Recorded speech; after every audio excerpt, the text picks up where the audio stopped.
Në këtë ditë të 7 marsit, kujdesemi që të nderojmë mësuesit që me punën dhe përkushtimin e tyre formojnë brezat e ardhshëm. Në qytete të ndryshme, në mbar vendin tonë, festohet me dhurata, mirënjohje dhe aktivitete të ndryshme. Për disa, një lule apo një kartolinë është mënyra më e bukur për të shprehur falënderimin ndaj mësuesve. Të tjerë zgjidhin dhurata të ndryshme, por për vetë mësuesit, më e rëndësishmja mbete diçka tjetër.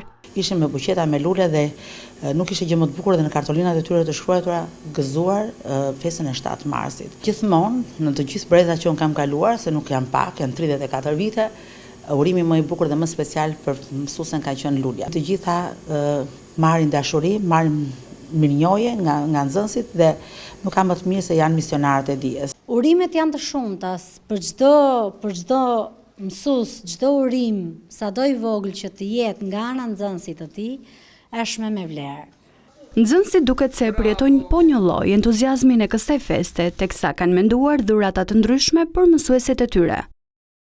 Unë mësuese si kam sjellur një glob gëzuar 7 marsin dhe disa rroba bebesh. Cili është urimi yt për mësuesen? Unë mësuese si them me gjithë zemër gëzuar 7 marsin.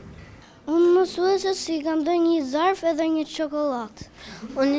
Unë kam sjellur mësueses 3 parfuma.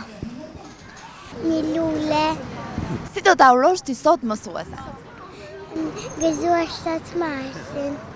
Pikërisht më 7 mars 1887 u hap në Korçë shkolla e parë shqipe, duke hedhur themelet e dijes dhe zhvillimit kombëtar. Sot, 138 vite më vonë, mësuesit vazhdojnë të jenë shtylla kryesore e formimit të brezave të rinj.